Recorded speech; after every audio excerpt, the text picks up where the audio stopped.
I've lived in this town named Tattletale since the moment I was born, when everything smelled like nutmeg. It's quite a beautiful place. Everyone that lives here is being gifted with anything they could ever wish for. Each family has a big house with enough rooms so that generations can live together if they wish to. They receive a car, although that one is quite unnecessary if you ask me. No one ever leaves anyway, and the town is small enough that a bike would be more than enough. If you want to take a stroll down the town center, you can easily do so on foot. You can watch all the little shops and restaurants. Each and every place is an individual masterpiece run by important members of the community.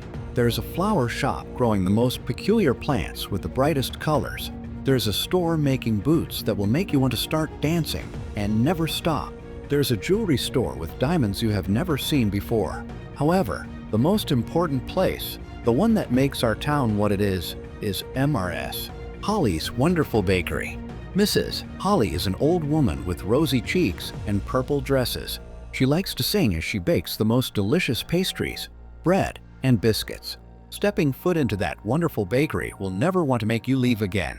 Unfortunately, we are not allowed to buy any of the things produced, not from the bakery or any of the other special shops. The goods are made for export.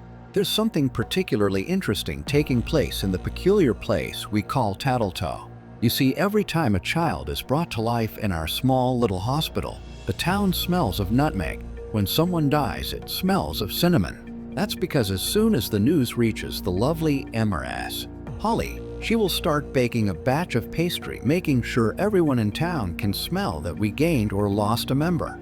This is something we have all grown accustomed to, and we wouldn't want it any other way. The smell of a town can tell you a lot about its history. You see, Paris smells like butter, Berlin smells like iron, and Naples smells like basil. Well, I have never been to any of those places myself, so I couldn't tell you for sure, but this is how my grandfather would describe them.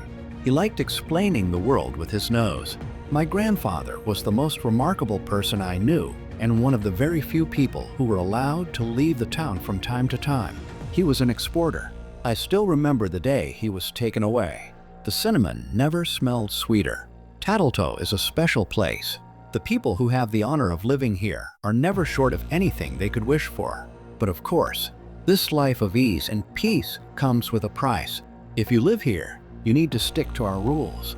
They are not many, and it's not that difficult to oblige. You just need to be willing enough. For example, if you want to live in Tattletale, you need to work.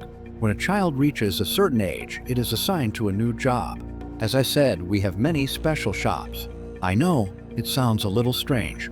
The town committee always says that everything needed is provided for us. If we ever wanted more, it meant we were greedy and not worthy of living in this little paradise. I never understood much about our ideals. You work all your life, but are not allowed to buy anything? It felt strange to me, but my parents taught me from an early age that I needed to follow the rules. Now that I am old enough to work, I was assigned to my first job. I assumed I would have to work in the toothpaste factory together with Mom and Dad. The toothpaste that makes your teeth go all black and achy, but instead I got a much better job, one that every child in town could only dream of. I would be working in MRS. Holly's Bakery. Deborah. Oh please, come in, come in. MRS. Holly greeted me with a warm smile. It was so early in the morning the sky was still black, but I knew better than to be late on my first day of work. Morning MRS. Holly, and thank you so much for hiring me. I was a little afraid of what other job I might get. She gave me a sympathetic smile and waved me inside. She handed me my very own apron as we walked to the back of the bakery. I usually work alone, but I heard a rumor that they wanted to assign you to be a shoe tester, and I really wouldn't have wanted your feet to fall off. I furrowed my brow. Why would my feet fall off? Oh, honey, the committee heard about some city somewhere in the States where the people are apparently dancing even when they shouldn't.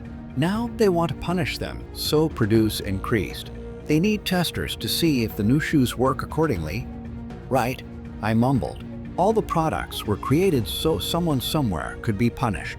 Don't ask me why. The committee seems to have very clear ideas on how the world should look like. You know, your grandfather was a good friend of mine.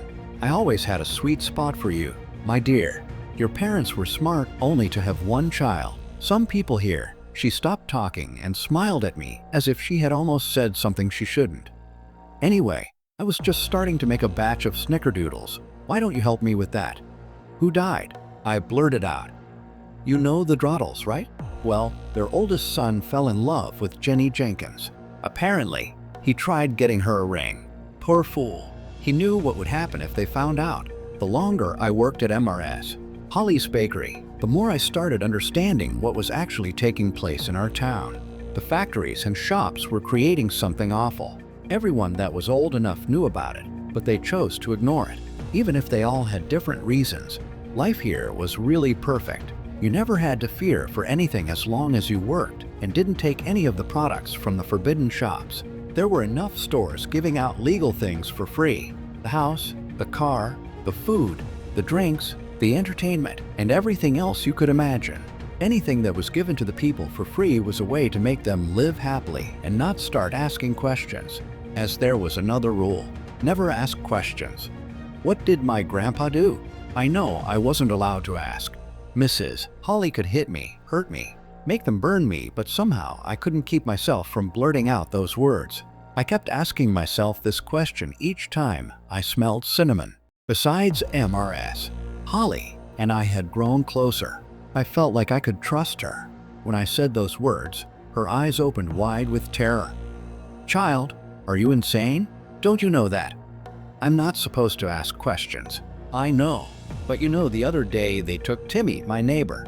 He was such a kind and sweet person. They assigned him to the crematory, and he said no. So they threw him in. I don't know what befell me. Maybe it was the fact that I was getting older, or maybe the bakery made me feel dumb and brave. Timmy wasn't the only one they took, just the one that hurt me the most. He was a kind boy. Mrs. Holly sighed. Your grandfather didn't do his job. He was supposed to travel and sell, but instead, he destroyed the products. He still got the money in different ways, but the committee found out that he was tricking them. This is all I will say, and don't ever ask or question anything again. She got the wooden rolling pin from the desk. I saw the pain in her eyes as she held it up and hit my arm with all her strength. They probably heard what I asked, and they'd know if she didn't do it properly. I knew she didn't want to hurt me, but it was my own fault for asking questions.